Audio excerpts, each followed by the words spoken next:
राहुल गांधी की भारत जोड़ो यात्रा काफ़ी चर्चाओं में है। कल यहां पर भारत जोड़ो यात्रा में कह सकते हैं शिरकत करते नजर आए रघुराम राजन। उन्होंने कई सवालात यानी कि रघुराम राजन से कई सवालात राहुल गांधी ने खुद किए। उसमें उन्होंने देश के अमीर होते जो कहीं ना कहीं बिजनेसमैन उद्योगपति हैं उनको लेकर जानकारी कुछ जुटाने की कोशिश करी कि जो अमीर है वो अमीर होता ही जा रहा है। और देखा जाए इस समय पूंजीपतियों की लिस्ट में तो लगातार जब से बीजेपी की सरकार आई है तब से ये लिस्ट और बढ़ती जा रही है। लेकिन ये अच्छी बात है या बुरी बात, क्योंकि देश का गरीब गरीब होता जा रहा है, अमीर अमीर होता जा रहा है, ऐसा राहुल गांधी का कहना है। लेकिन इन्हीं सब मुद्दों के अलग यहाँ पर भारत जोड़ो यात्रा इस समय राजस्थान में मौजूद है। राजस्थान एक ऐसा राज्य है जो कांग्रेस शासित प्रदेश यानी कि वहाँ पर कांग्रेस की सरकार है।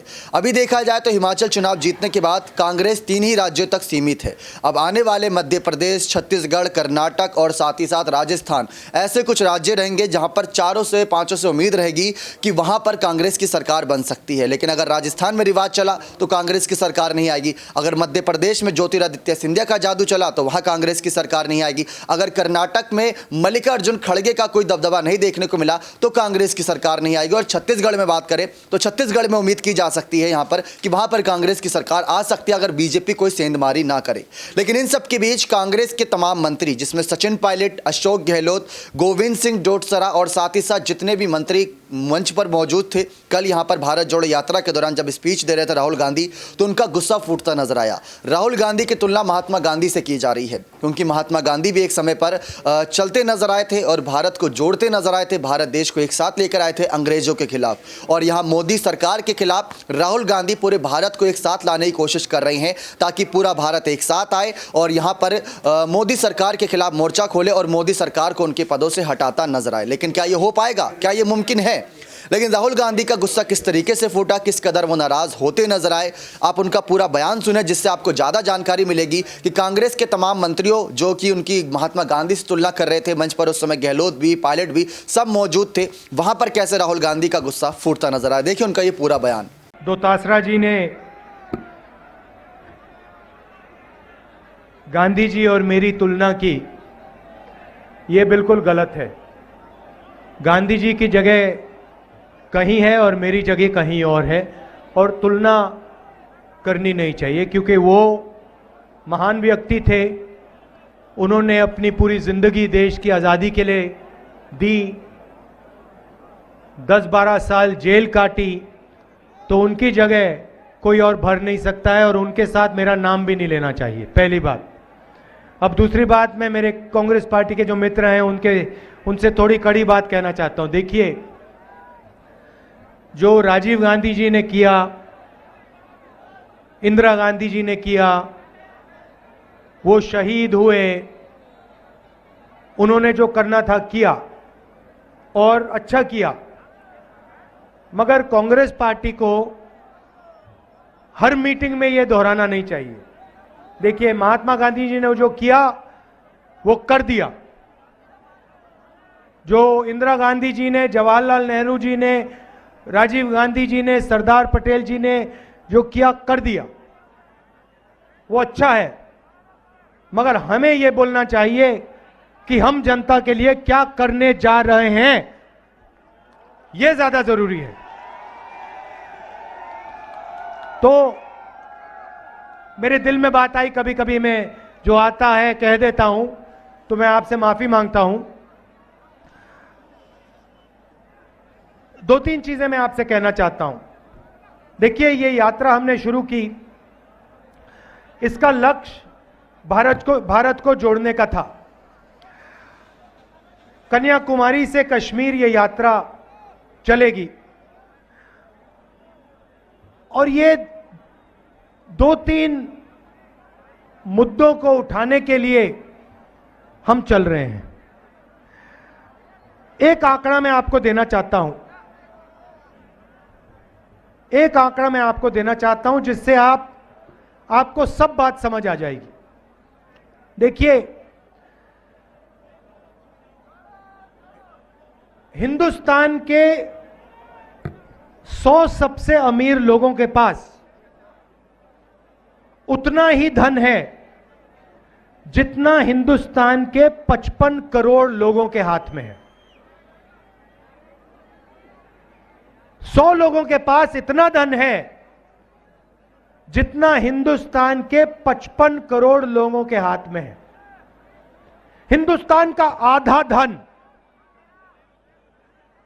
धन सिर्फ 100 लोगों के पास है, और इन 100 लोगों के लिए हिंदुस्तान चलाया जाता है। और अगर आप उससे भी गहराई में जाना चाहते हैं तो आप उन 100 लोगों को भी छोड़ दीजिए, उनमें से 4-5 ऐसे लोग हैं जिनको आज आप हिंदुस्तान के महाराजा कह सकते हो, राजा कह सकते हो। पूरी की पूरी सरकार, पूरा मीडिया, सारे ब्यूरोक्रेट इनके इशारे से काम करते हैं। नरेंद्र मोदी जी भी इन्हीं के इशारे से काम करते हैं। जो ये कहते हैं वो नरेंद्र मोदी हिंदुस्तान के प्रधानमंत्री करते हैं। इन्होंने कहा कि जो छोटे व्यापारी हैं, जो मिडिल साइज व्यापारी हैं, उनको खत्म करना है। इन्होंने नरेंद्र मोदी जी को इशारा दिया और नरेंद्र मोदी जी ने एक के बाद एक निर्णय लेने शुरू कर दिए। नोटबंदी, भाइयों और बहनों, यह पॉलिसी नहीं है, यह हथियार है। यह हिंदुस्तान के छोटे व्यापारियों को, मिडिल साइज बिजनेस चलाने वालों को, यह दुकानदारों को खत्म करने का हथियार है। दूसरा हथियार, गलत जीएसटी। आज मुझे सड़क पे बताया गया कि अगर कोई व्यापारी गुड़, बेसन अगर 25 किलो से ज्यादा, 25 किलो से कम बेचता है तो उस पर जीएसटी लागू हो जाती है, मगर अगर 25 किलो से ज्यादा बेचता है तो उस पर जीएसटी नहीं लगती। तो जहां भी ये छोटे व्यापारियों को मार सकते हैं, खत्म कर सकते हैं, ये पूरा का पूरा दम लगा के कर देते हैं। लक्ष्य है कि जो हिंदुस्तान के छोटे व्यापारी हैं, जो देश को रोजगार देते हैं, इनको खत्म कर दिया जाए और हिंदुस्तान के सबसे बड़े 3-4 पूंजीपतियों को देश का पूरा धन दे दिया जाए। देखा आप सभी ने किस तरीके से राहुल गांधी का गुस्सा फूटता नजर आया मंत्रियों पर, और साथ ही साथ उन्होंने एक अच्छे लहजे में यहाँ पर एक संदेश भी देने की कोशिश करी। मोदी सरकार की पोल खोलते हैं, जब भी वो कोई बयान देते हैं तो उनके निशाने पर मोदी सरकार होती है। आपको बता दें, जब प्रियंका गांधी शिरकत करती नजर आई भारत जोड़ो यात्रा में, तो राहुल से ज़्यादा चर्चा प्रियंका गांधी को मिली, क्योंकि प्रियंका गांधी इस समय सभी के लिए एक बड़ा चर्चित चेहरा बन चुकी हैं। क्योंकि प्रियंका गांधी ने हिमाचल चुनाव 2022 जो जिता कर दिया है, तो इसी वजह से यहाँ पर चर्चा इस बात की भी हो रही है कि राहुल गांधी की जगह पर प्रियंका गांधी को पीएम कैंडिडेट यानी प्रधानमंत्री कैंडिडेट बना देना चाहिए। इंदिरा गांधी ने कमाल करके दिखाया था अपने समय में, क्या पता वही कमाल प्रियंका गांधी करके दिखा दे। खैर, ये तो बात की बात है। इस समय राजस्थान की सियासी सत्ता में कुछ बड़ी खबरें जो सामने आई, उसमें यही था कि पायलट और गहलोत को एक साथ लाने में कामयाब रहे राहुल गांधी। जी हां, जो दोनों अलग अलग थे, दोनों की राहें अलग थी, दोनों की बयानबाजी अलग थी, दोनों एक दूसरे गुट पर काफ़ी निशाने साध रहे थे। गहलोत पायलट को गद्दार कह रहे थे, पायलट गहलोत को कुछ शब्द लगा रहे थे, लेकिन अब शब्द कभी नहीं बोले। तो ये सब कहीं ना कहीं राहुल गांधी के रहते वहां पर रुकता नजर आया। सोनिया गांधी के लिए, मल्लिकार्जुन खड़गे के लिए अच्छी बात है कि कम से कम भारत जोड़ो यात्रा कुछ अच्छा काम कर पाई हो, ना कर पाई हो, लेकिन गहलोत और पायलट को तो साथ ले आई, और वो अगर साथ आ गए तो हो सकता है कि राजस्थान की सियासी सत्ता भी वापस कांग्रेस पार्टी के पास आ जाए। अगर ऐसा होता है तो कांग्रेस पार्टी के लिए ये बहुत ही बेहतरीन बात होगी 2024 के लोकसभा चुनाव से पहले, क्योंकि 2023 के अंत में होगा राजस्थान का चुनाव, और 2023 के अगर अंत में राजस्थान चुनाव का परिणाम कांग्रेस पार्टी के पक्ष में आता है तो वहां से उनका कॉन्फिडेंस काफ़ी बूस्ट होगा, और उसका फायदा उन्हें कहीं ना कहीं लोकसभा चुनाव 2024 में मिलेगा। और पायलट और गहलोत जैसे चेहरे होंगे जो लोकसभा चुनाव में कांग्रेस पार्टी को आगे बढ़ाते नजर आएंगे, अलग अलग राज्यों में प्रचार करते नजर आएंगे। क्योंकि जब अभी एक राज्य की बात आती है, अगर गुजरात और हिमाचल चुनाव की बात आई, तो वहीं पर ही कांग्रेस पार्टी के तमाम मंत्री अपने आप में लड़ते नजर आए कि हम स्टार प्रचारक बनेंगे, हम स्टार प्रचारक बनेंगे, या हम वहां पर प्रचार करने नहीं जाएंगे क्योंकि गहलोत है, हम वहां प्रचार करने नहीं जाएंगे क्योंकि वहां पायलट है। तो ये सब खत्म होगा और सब एक साथ मिलकर आगे चुनाव लड़ेंगे। अब देखना दिलचस्प रहेगा कि कैसे राहुल गांधी के